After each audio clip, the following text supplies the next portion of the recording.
Hi everyone, it's Delano Hunter, Director of the DC Department of General Services, and this is truly a momentous day in Ward 5. Guess what? We just cut the ribbon on the brand new Reservoir Park Recreation Center.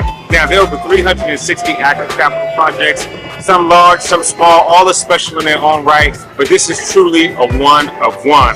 I want to thank everybody that helped to make today possible, starting with our Mayor Muriel Bowser. And we're going to hear more about this fantastic project from some key players that helped make this happen.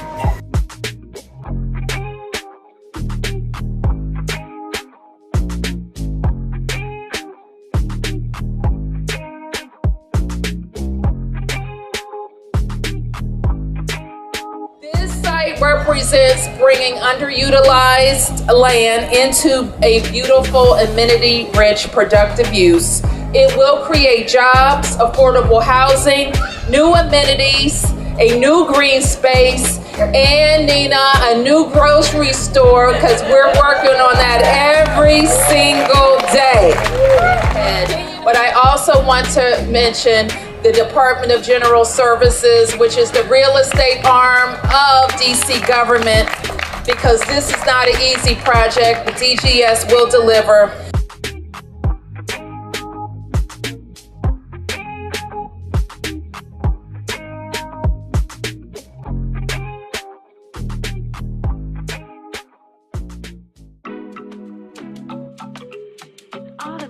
I also want to acknowledge Director Hunter at DGS. I leaned over and said, was this delivered on time? And he said, not only on time, but in budget.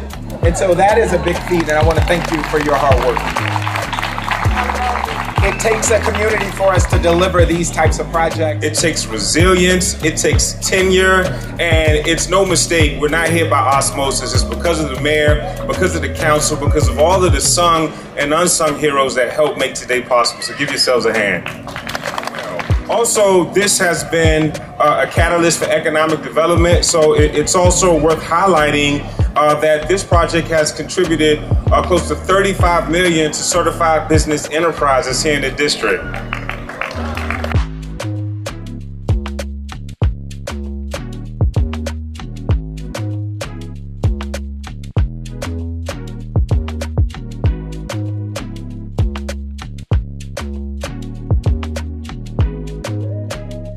Hi, I'm Teal Stucker with the Office of the Mayor for Planning and Economic Development. I've been working with DGS on this project for the last 10 years. It's been an amazing partnership with DGS. They've done an amazing job with historic preservation, building the community center, the community to deliver a wonderful resource for Ward 5 and district residents. Hi, my name is Colleen Cahill. I'm with Kramer Consulting. I'm a consultant for DGS. Been working on the McMillan project for 9 years now, and we have had our grant opening today. It's been such an honor to work with the fantastic team of designers, builders, DEMPED, DPR, all of our agency partners to actually come to fruition on this amazing project.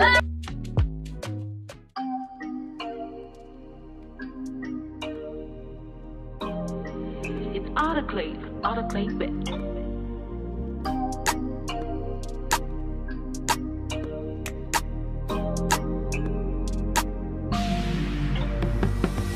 Oh, this is great. We live just a few blocks away.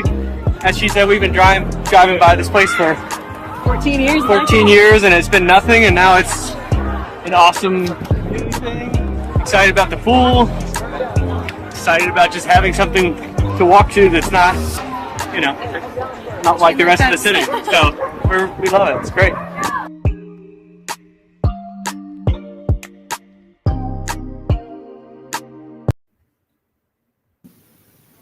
Yeah. All right. Welcome to the People's Voice DC. This is your host, Pastor Mike, along with my co-host, the founder of DC for Reasonable Development, and former council and mayoral candidate, Chris And we are live with a guest today.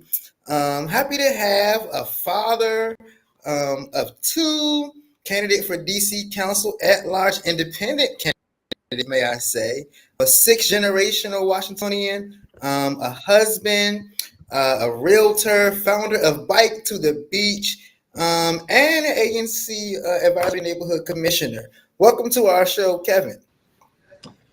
Thank you for having me, Michael, and Chris as well. It is great to be here, and I'm excited to chat about the video we saw, but more about you said decent or reasonable development, things like that. I think as I kind of in the lead up here, as I've posted a few messages on social, my aim today is to have a real conversation to showcase that Chris and I, for example, were kind of on opposite ends of this McMillan development, but that doesn't mean that in the relations that we had, that they were anything more than playful. Certain moments in time cement for you, a passing glance or something there. And for Chris, I will always remember being on First Street and Chris is driving by and he rolls down his window. It was right by the filtration plant. And he said, "It's never going to happen." And I was like, "Well, think about that." I respect Chris immensely for the work that he does. And I'm sorry if I'm kind of dragging on here. But in listening to you guys on your previous podcast, I'm in agreement with so much of what you're working on.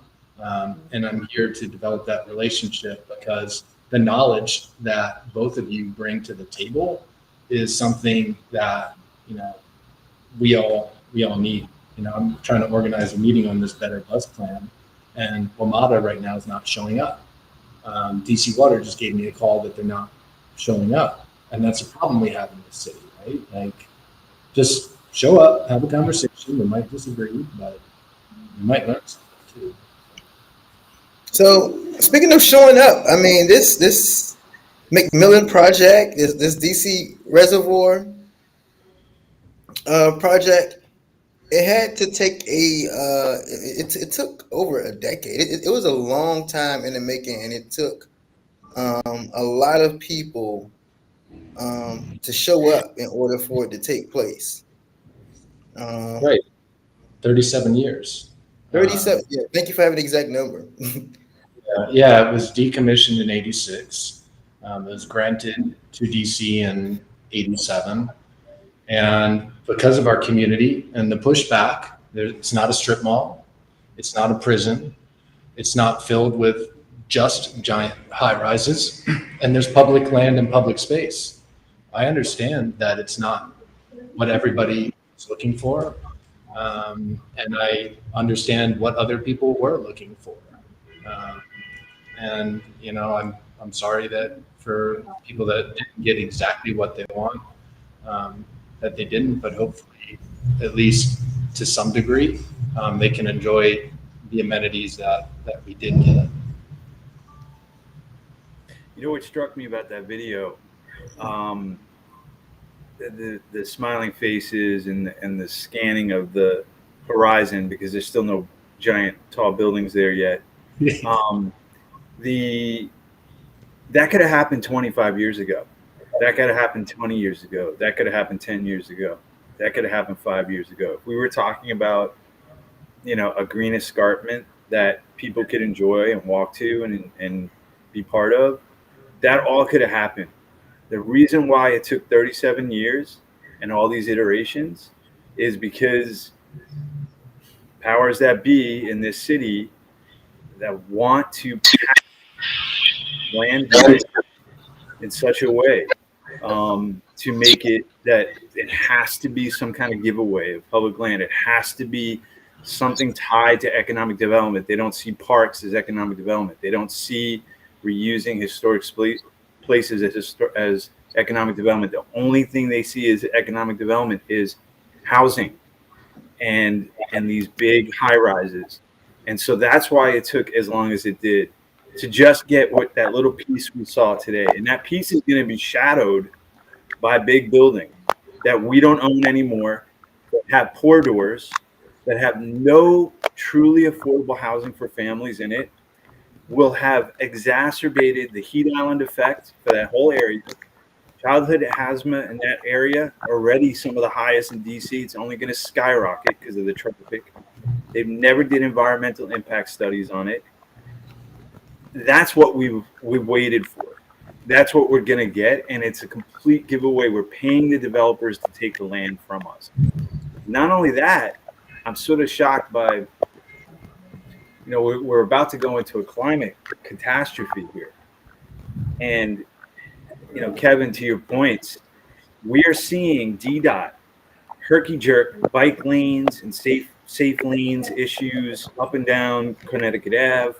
They're saying they're going to do this, then they do this at the last minute, then they say this. And if we can't get bike lanes right, how are we going? I mean, to me, it's sort of like a shock that we're going to be walking into very perilous times, it seems. All the science I'm seeing where drought is going to be a real big issue. We have 3 days emergency water supply in the city. That's a contrast that you just painted, though. If we can't get bike lanes right, as a city, how are we going to get these other things right? And I'm not saying the answer is to hide it or hand it over to private developers, right? They might do a little bit of a better job than our city's doing right now. I'm not saying that is the way it should be, but currently I don't think those buildings are necessarily going to be towering. But one of the reasons I'm here is we talk about affordability, right? We're still working on this. Right? This isn't; those parts aren't done. And when I listen to you speak and your knowledge on affordable housing, it is far superior than mine right now. And being able to pick up the phone and talk to you and say, here are the numbers and here's what we're working on. For example, right now there's, I think 80 or 90, you probably know the exact number of senior homes, right? Yeah. And When you look at that number, right. There's, I think, I don't know, 65 to 80. They're for grandma and grandpa making $65,000 to $70,000 a year. Right. So whose grandma is making $60,000 a year? I'm sort of shocked by that. Can we get it higher? Can we get 120, 130 of these? Or at the same time, can we figure out a percentage that makes sense, the lower threshold on the price point? And then we also have to look at the other affordable housing that's going to be part of it too. And right now is the exact perfect time to really, obviously we could have been doing this before, but now it's still a good time to dig in on that. And I can do that in part for a few months and one of my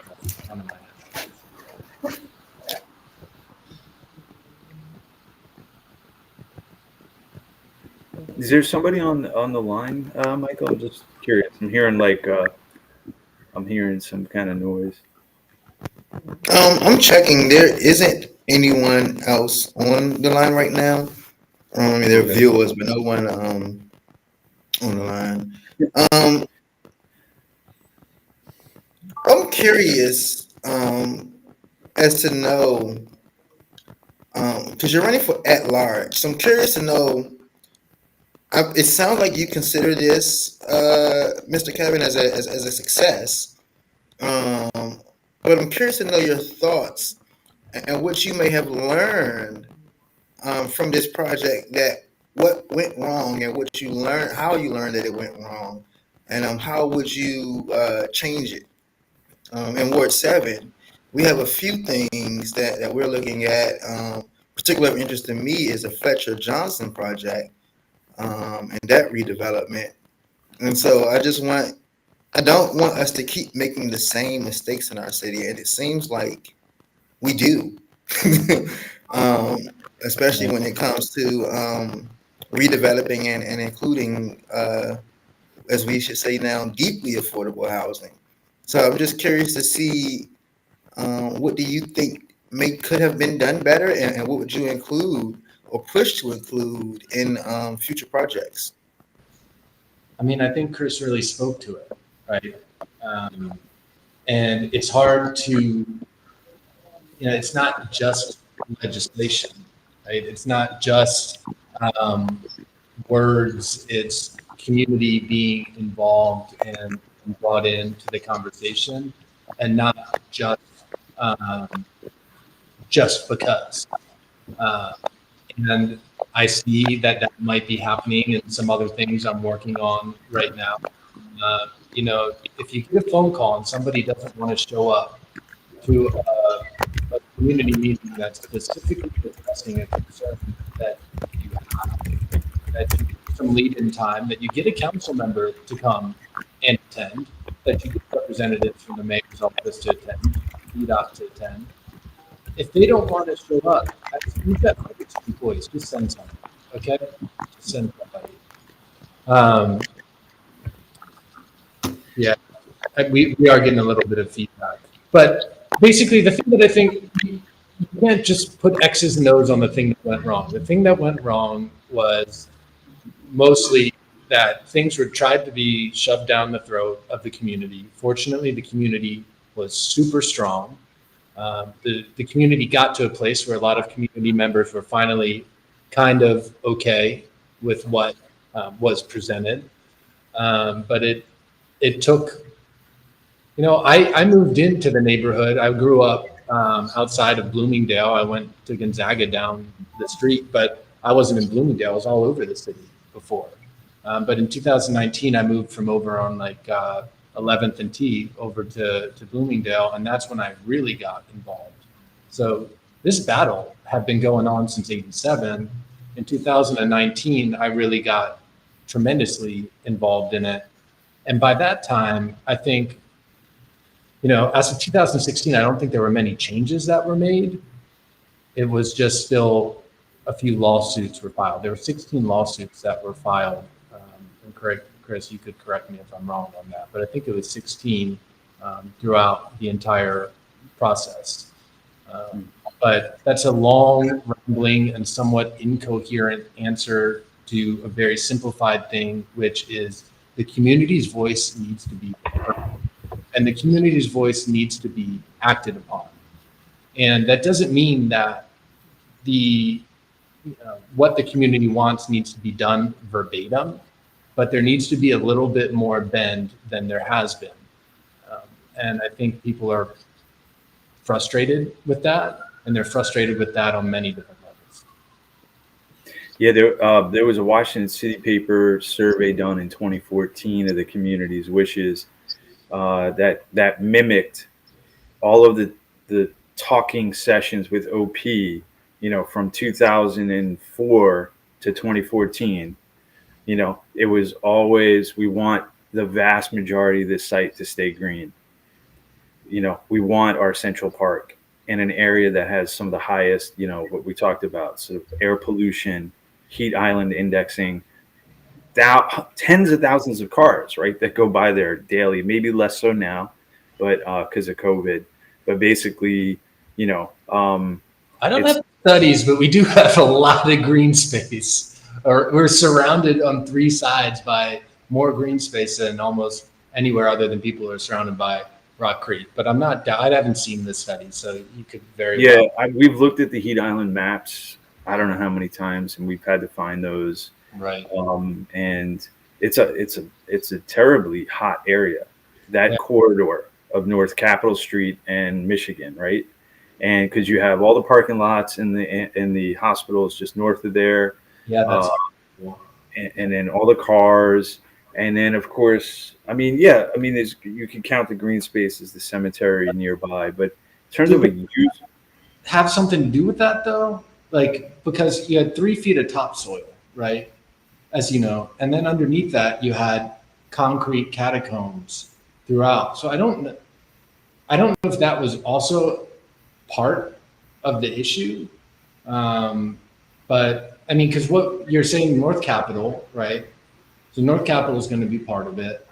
The hospitals are a big part of it. We have to do something about the layout over there with all these just open, one level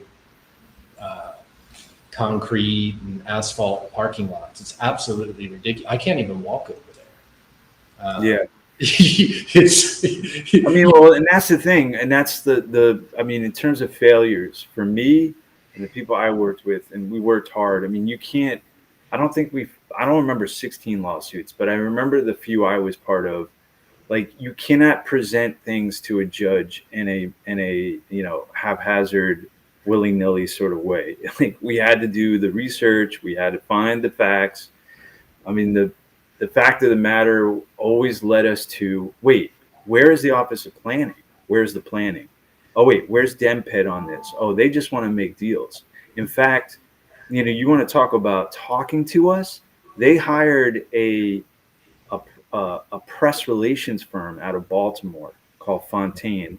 We only got this info through FOIA, that Kirby Binding won through FOIA, and they were hired by the city, taxpayer dollars, and we got their pro forma, and there was a couple of points that stood out. There was to neutralize public opposition and give cover to elected public officials.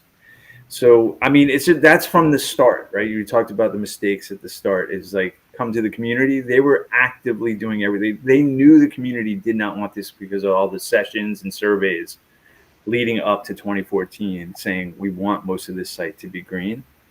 I wouldn't call these catacombs per se. They were water cisterns, right? These were water filtration cells, and it could store hundreds of millions of gallons of water, filter it without electricity, right? And in the nation's capital, where you have 3 days emergency water supply, we have some points, like it was just about 3 months ago, the Potomac Aqueduct was actually, they were worried about it because it was the level was actually getting below the pipe inlet, which you could see up at Del Carlia, a little bit north of there. It was actually getting up close to not actually filling the pipe that actually feeds our water supply. To me, when I think about condos replacing such a valuable asset as a giant water cistern, I'm sort of left scratching my head going, what are we planning for? Because then when you start looking at the traffic impacts, we found in the research that the Office of Planning, the Department of Energy and Environment, did not look at impacts, the amount of buses that will have to serve this site on a daily basis. And this will probably feed right into your concerns right now, Kevin. It's astronomical, the amount of buses they're expecting to feed this site. And they said, because the buses will not be going along the new little streets that they're building within, the half street and all of these things that they're building within the site, because they're not going in there, they don't have to look at those impacts.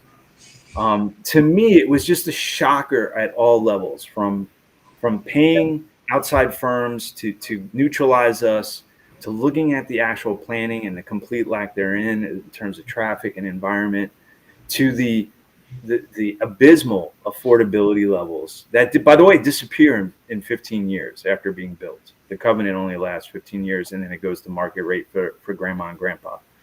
And so I think it's like one of the worst deals in DC's history in terms of its location and value and the asset that was there.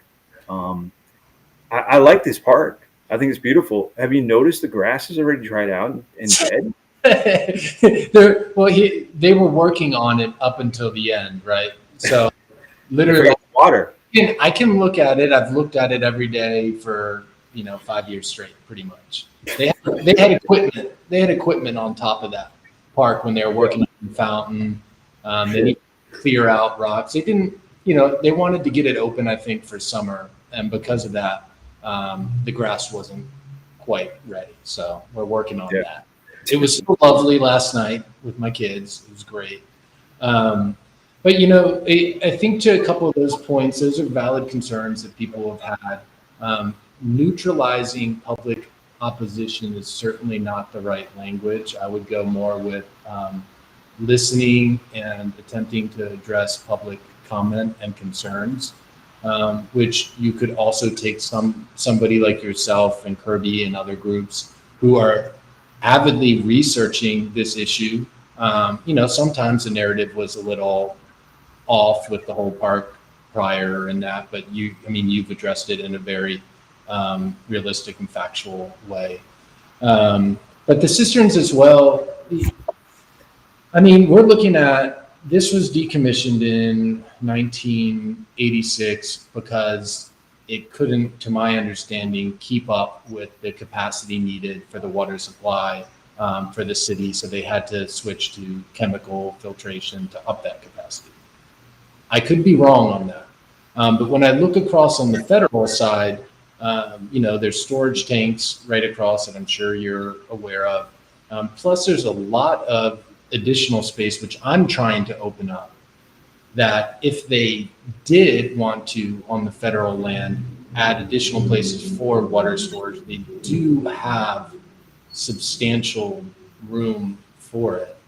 But maybe you can help me out. I've been trying to get that fence changed and trying to get the fence across the Children's moved back. I got the Congresswoman to write a letter saying, let's move this fence back on that knoll so those kids and children who are in a concrete jungle in there could walk outside, and their parents, who are going through the most emotional, terrible struggles half the time, could go get a breath of fresh air and not have a cloud of cigarette smoke next to them, because it's just like a little tiny lobby outside.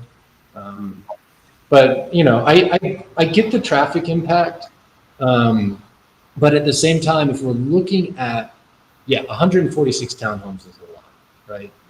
But if we go block by block, it's essentially what is it? 2 additional blocks you're just adding on to a strip that already has block after block after block after block of that.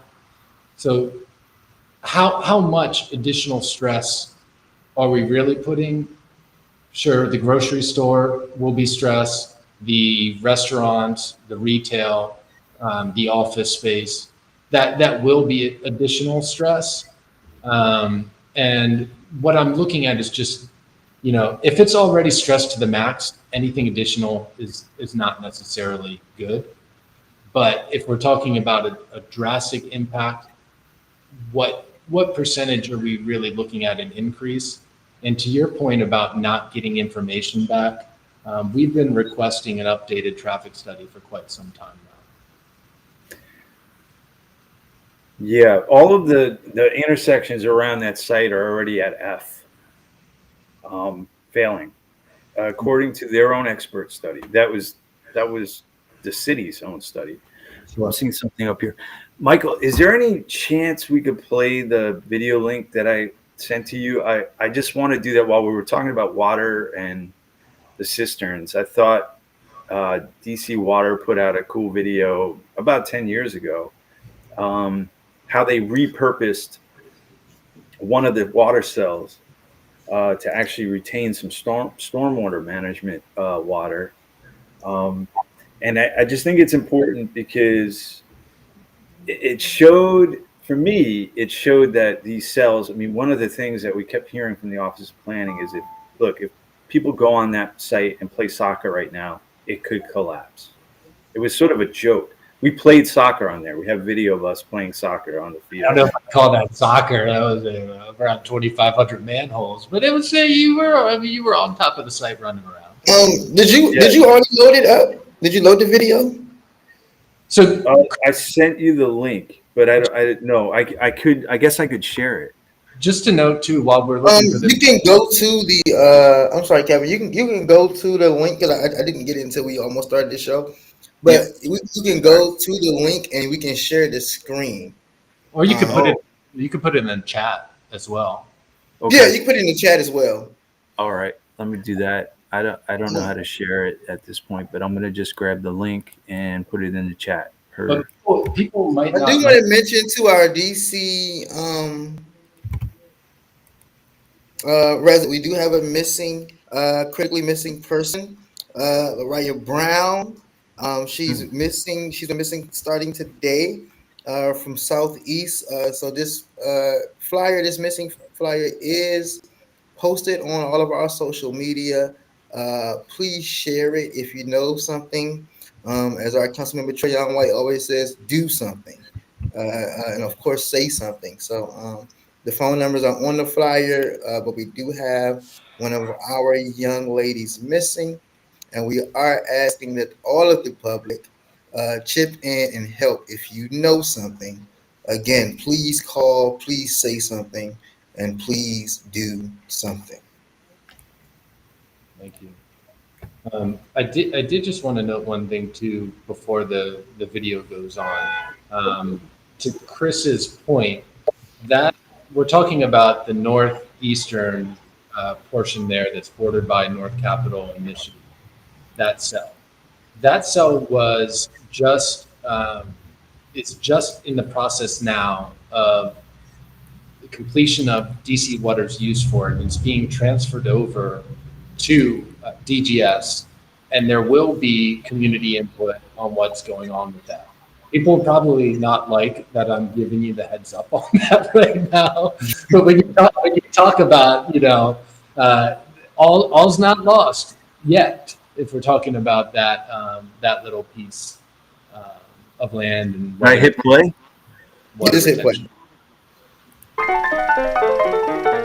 The century-old McMillan Sand Filtration Site, with its 20 underground cells, once served an important function, purifying drinking water for the District of Columbia.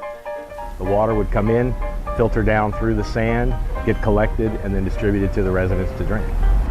It hasn't done that in a long time. The site was decommissioned in 1986, but still, it has stood the test of time. Yeah, it's fascinating as an engineer to go in and see the results of the construction that was done, over 100 years ago.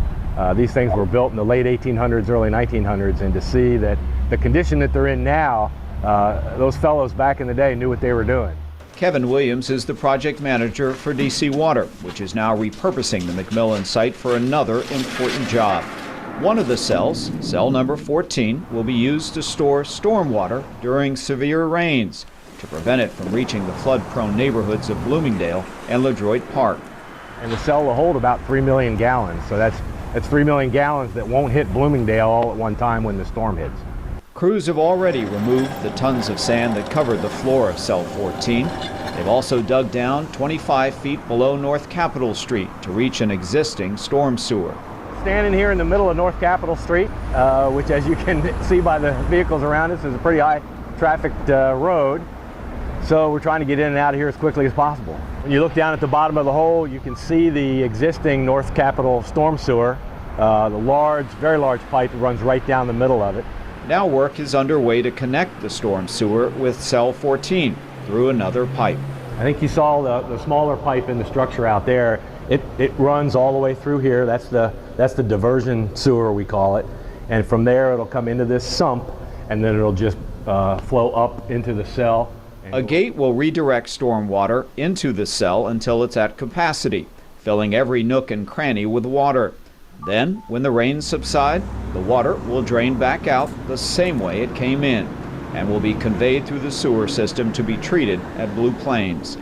For more information about this project and other efforts to control flooding, visit dcwater.com/Bloomingdale.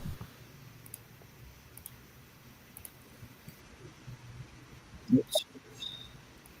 All right.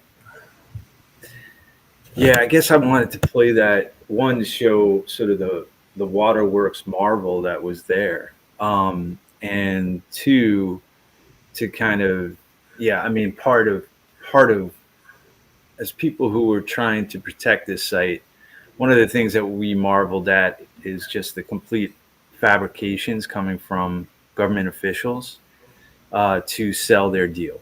Like, this site is not savable. It's not practical to save it. And we had engineers, we had people designing what you could actually turn that underground space into, as far as music, music venues, cafe, all sorts of things that could also then be packed up if, we hit a point in time where we're in a major drought and the city is thirsty, and we can fill it with water, like they did with the stormwater. we could fill it with clean water. I think that's going to be a real issue. I'm predicting that for us pretty soon. On what time frame? I would say in the next 10 years, we're going to see serious water issues for the district. And we already went through a lot of it with the pipes, the leaded pipes, and the health hazards that caused for so many of our residents 20 years ago that we're still sort of digging literally out of. But I think we're going to see climate change in a very real way in DC, and that was sort of a key thing for me when I was sort of trying to protect the site, was that that we shouldn't be giving away these sort of resources, these assets that could helps make us more resilient as a city, especially. And the other irony to me was we're going to drop on the top end of the site where the cells were the best. That's why WASA took that first cell on the top corner closest to North Cap and Michigan. Those cells were in the best shape. They were not kind of harmed in any way over the years. And now it's just going to be dug out, most of it except for that one cell that we just saw in the video. And a giant medical facility is going to be. Well, it's already been dug out. Yeah, so we're going to put a giant medical facility there, across the street from 3 others, while east of the river, is begging for healthcare services. It's not the same type of medical facility. It's going to be We don't know what it's going to be. We don't know what it's going to be. That's part of the problem. Your primary care doctor, your dentist, maybe some. If Children's Hospital needs more space for some specific types of practitioners, then they'd have it. I don't know. Is it the greatest use of the space? Maybe they don't need all of that, but I would like to be able to walk to a dentist or a primary care doctor. And although we do have those hospitals, those are not spaces for that. I mean, there's plenty of dentists and primary care doctors on Georgia Avenue. I guess what I'm saying is that it points to the lack of planning. You know what I'm saying? It's sort of like we have, and also the sort of the discrimination in planning, right? I mean, we have folks in Ward 7 and 8 who need healthcare services, right? And yet they're going to put this here. Well, I don't think we always put those comparisons. We need to do both, right? So if we're doing one, doesn't mean because we're doing that one, we're not doing the other. It seems like we just need to do the other as well. We keep putting wedges between different wards because we're blaming individual people and residents, and pitting Ward 5 versus Ward 7 and Ward 1 versus Ward 8 and 6. Well, the problem there is that we don't have unlimited money. Right? Yeah, no, you're right. They do need attention. But I think there's a way to deliver the message that, some people, like when you say the word climate change, and we're talking about the drought, there's certain people that are unable to hear that word and then listen to the next 3 sentences or paragraph after it.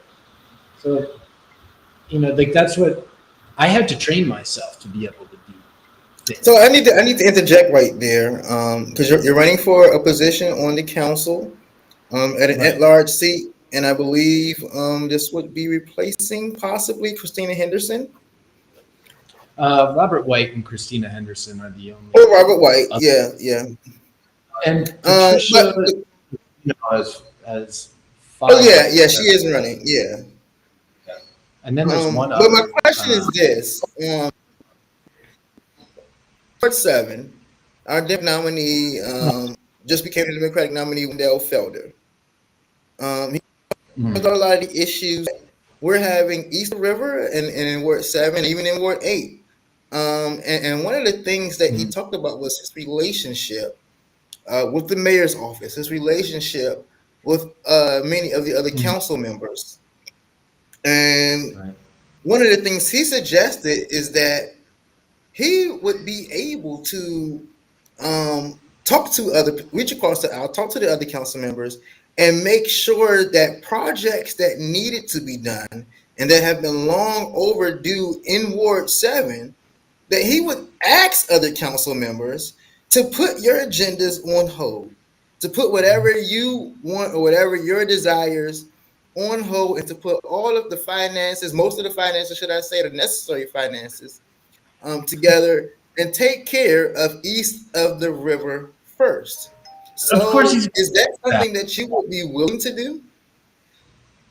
Am I going to put the entire city on hold for Ward 7? No. Am I going to advocate for Ward 7? Absolutely. I'd be just trying to placate like Wendell is with that message. And I like Wendell. I've met Wendell.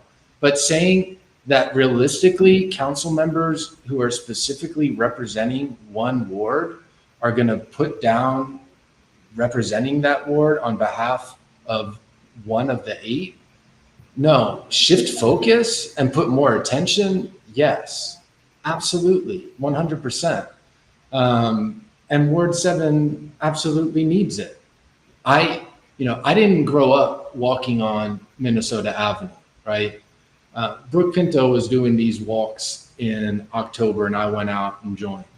I walked from Greenway Liquors. First, I actually got there early. I sat down at Greenway Liquors at 3700 Minnesota, and I met a friend who is now, I probably chatted with him 15 times now, right?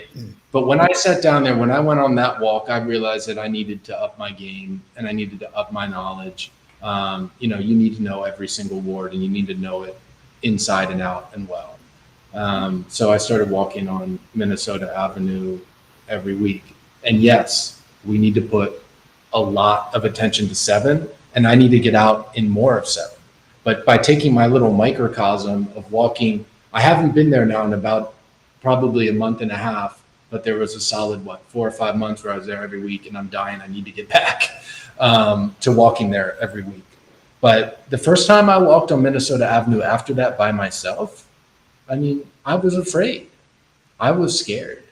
And then as I walked week after week after week, I developed a relationship, with a bunch of different people. And I'm, now I understand the strength of the communities and the connections in the communities. But you can't do that, sitting in an office space, or going to a meeting inside of a housing complex. You can't do that when you have an entourage around you at all times. Even if I bring one person with me, it's a totally different experience than if I just walk by myself. But that's a long narrative to answer. Yeah, absolutely. I understand that Ward 7 needs, and I'm not going to use an expletive, but a lot of attention, and it deserves a lot of attention. Yeah.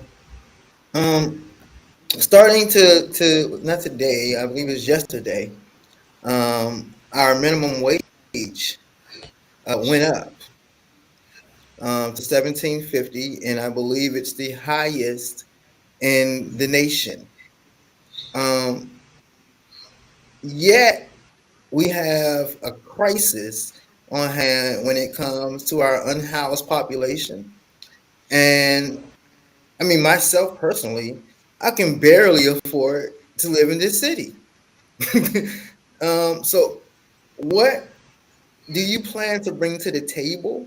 What do you think are solutions? And how do you feel like you being on the council would make a difference in this particular aspect? Right. Yeah, well, under $40,000 is not a livable wage in this city. That being said, I don't know what I could do to change and increase the minimum wage from $17.50 an hour, right? Again, we have to be reasonable with what can get done. But when I'm outside my window here, I don't know if you can see North Capitol Street. but you know, I'm right here, just like how I walk down Minnesota Avenue. I'm a couple doors down from, you know, iconic landmark Big Ben Liquors here at the corner of New York Avenue and North Capitol. And by being here, just by being here, I develop relationships and I understand what's going on with our homeless population and our impoverished population. Every Tuesday, we're out here, and this is part of the solution. I'm going to say, if we can't increase minimum wage, even if we increase it to $18.50, you know, still people are going to be struggling. 20 people are going to be struggling with inflation, right? So we bring out the council member's office, ANCs, faith leadership, nonprofits like some, Department of Behavioral Health, as many organizations as we can, not just to connect with the people that are on the street that need help, but for those organizations to connect with each other. That's the more important aspect of it. We can have all the programs we want in the city, right? So first off, they need to be able to talk to each other. And if you need health service, if you need to know where to get food, if you need to know about housing, and I don't do all of that, but I have a friend that does, and I can text that friend, I can pick up the phone, or maybe I even have an app that really communicates that well. Then we get into trouble because our apps are probably not going to be good for a long time, but I'll push for that. But first we need to get the communication going. But on top of that, maybe first is really just getting the programs to function, right?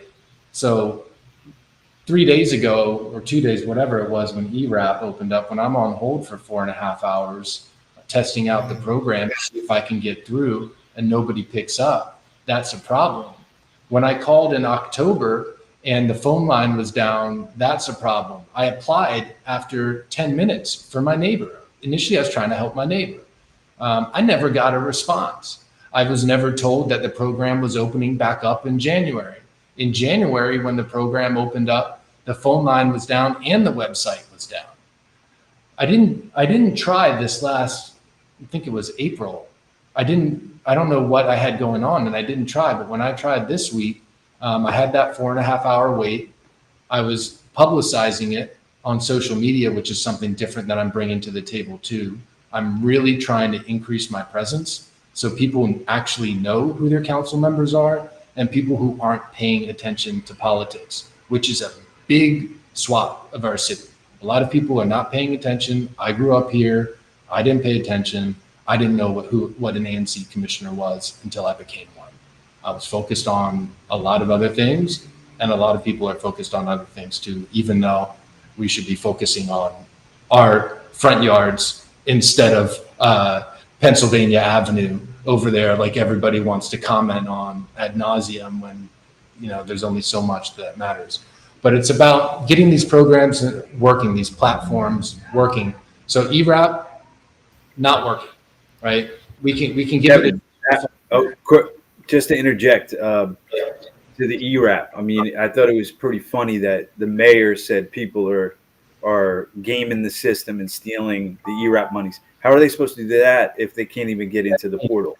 That's ridiculous. That's ridiculous. Also, I wanted to point out, I'm glad, Reverend Campbell, you brought up the minimum wage, right? So $17.50 an hour times 8 hours a day times 5 days a week times 50 weeks a year. Guess how much that is? $35,000 a year. Yet, and when we're talking about policies and programs, and this is the big rub around affordability, DC sets its pool of affordable IZ units for folks making minimally $55,000 a year. I just want to put that out there. Yay, okay, 50 cents more. We're at $35,000. That's why I'm here. You can't qualify for an affordable unit. I need the numbers, and you know, that's why I'm having a conversation with someone like yourself. You know, when I look at our programs, and we have all these programs that offer food, but people don't know how to get them, right? So do we have an ability to do our DoorDash and Uber Eats and all of that different stuff for people who need food? You know, there's rich people who can afford to have DoorDash and Uber Eats delivered every day because they don't want to go out and pick up their groceries. They don't want to go out and get food. But we have people who are struggling. You know, I could go off on tangents. I always try to relate, like, say, drug addiction, right? You have somebody in a house who doesn't understand someone on the street who's struggling with drug addiction. Yet that person, and I can be guilty of this at times too, when it gets past 8 or 9 o'clock at night, if I let my willpower break and I grab a cookie, I'm probably going to eat the whole darn package, right? But then these people that are also our neighbors, our friends, our brothers, our sisters, I've had personal, you know, connections with people who struggle with drugs. That's a whole nother ball game. Now you're trying to find where to get food.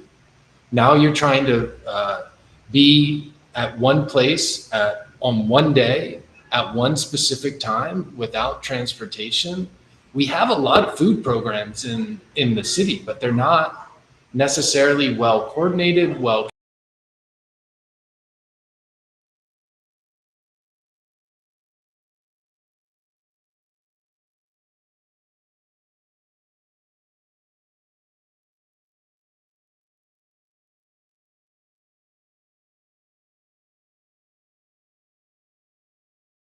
Have we lost connection?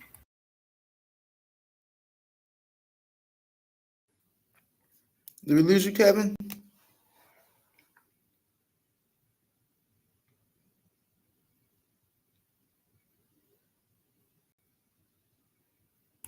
I think we Reverend Mike. Well, what a session.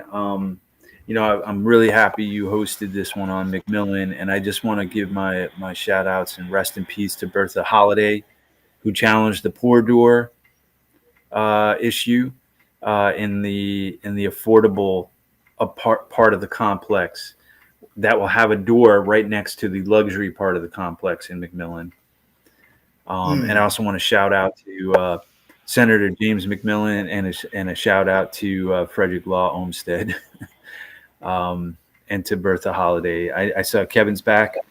Frederick Law Olmsted Jr. The junior, yep.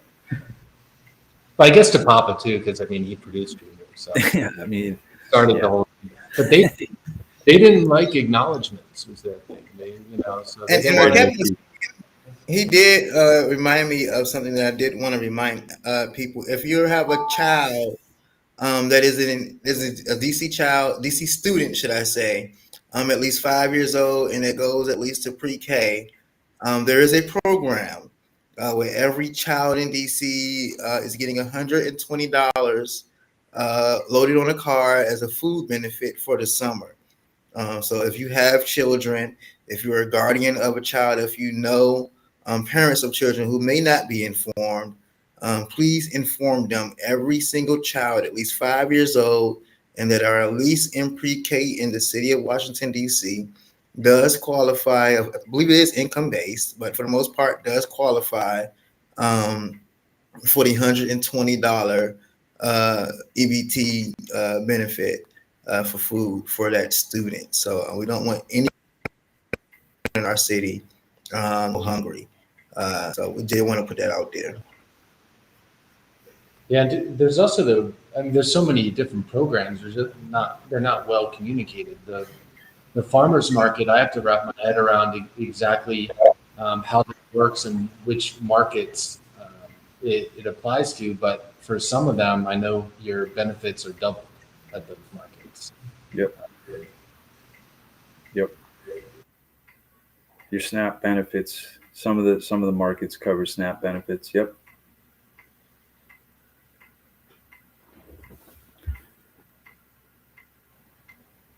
All right. Also, please practice heat safety per our office. Our executives, our council members are also echoing the message. But it is extremely. The heat is very extreme. So we want everyone to be safe. Learn about your safe zones. Learn about places you can go if you don't have AC at home. Places you can go to get AC and to be safe. If you have any questions, You can always contact myself. You can always send us an email at peoplesvoicedc@gmail.com. But I did want you all to be aware of what's going on outside. I mean, my personal opinion, as you guys know, when I ran for office, I do believe that our streets downtown and some uptown should be covered with cool seal to reduce our heat temperatures. I do believe that our buildings should all be covered in green to reduce our temperature. So that's one of my issues and fights that I always have. Our show has about 5 minutes left. And so I wanted to give you, Kevin, a few moments for some last words. Let everyone know how they can support you and anything you might want to say.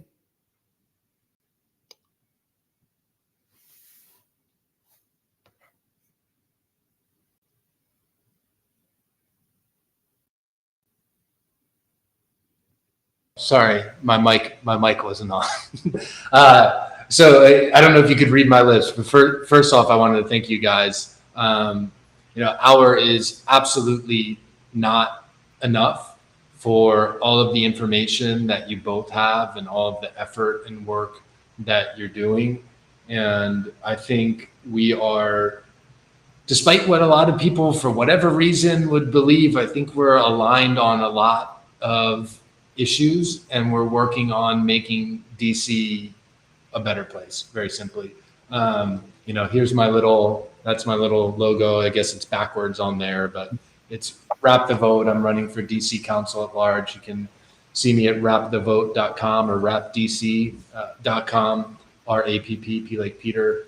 But follow me on Instagram or social media. I do respond to all of the comments as much as I can. I do respond to direct messages. That's the difference that I'm looking to bring to the table, is to have conversations with people from every single ward, from every single circumstance, from on the street to the penthouse and everything in between. I look at people in their eyes, and that's how I communicate. I'm not looking at exteriors and other things in their eyes and I listen to their words too. And even when they're aggressive words, I am constantly focusing on, I've had some very aggressive words levied at me, as I think a lot of us have. But you keep the mentality that it's not always about yourself when those attacks are coming your way. A lot of times it's about the person on the other side. And if you can just listen, maybe not on that day, but maybe on another day, you'll be able to come to a common ground and get some understanding and move forward.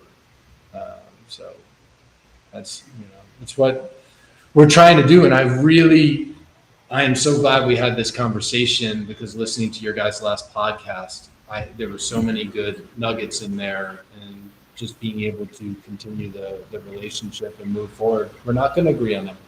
We're not, absolutely. But we definitely, from what I see, are going to agree on a lot more than we disagree.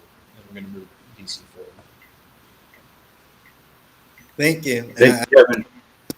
I put this post up because personally say thank you for this post. Most of us can see it, but it basically is saying everything that you just said. My number one slogan, everyone knows my slogan, hashtag Together DC Can. It's all about unity. It's all about working together, finding a compromise, finding that common ground, but working in peace and unity and harmony. So I definitely appreciate this post and your perspectives. Thank you. Thank you. Yeah. I thought Chris had something to say. Well, it sounds fluffy, but the issue is it should be simple, but it's not, because we're not doing it. We're not. Happy 4th of July, everybody. Absolutely. Don't forget. You can see the Washington Monument from McMillan, so it should be nice. All right, guys. Like always, I like to end the show with a little DC swag. And here we go with my very favorite go music. Goodbye. Summer. Get ready for the summer. It's nothing like summer. I've been cooped up too long. I just wanna be free. The summertime is calling me. Cruising riding around downtown in DC. The forecast said the temp will be 80s all week. Now if you feel like I feel, then you know what I mean. When I say we're long overdue for hitting them scenes, everything's just